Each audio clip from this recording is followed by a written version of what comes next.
What's up, everyone? Welcome to Program Your Remote. Today we're going to take a look at how to change the battery in a BMW remote fob smart key.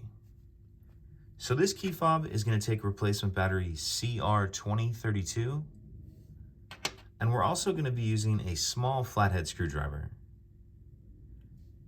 The first thing we need to do is remove the emergency key that's in the bottom of the key fob.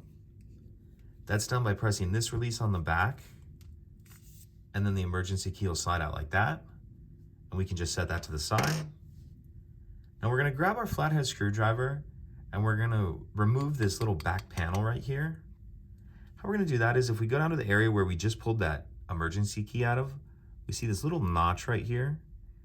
You can get your screwdriver in there and then just use it to pry up on the back like that.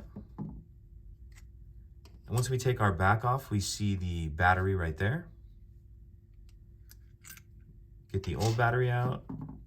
We'll grab our new one, and we want to make sure that we're installing that with the plus side up. Snap that into place.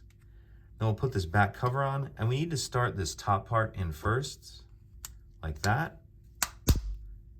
And then snap it on. Put the emergency key back in. And that's it. If you have any questions, please let me know. If you could take a second to like and subscribe, it helps us out, and I'd appreciate it. Thank you.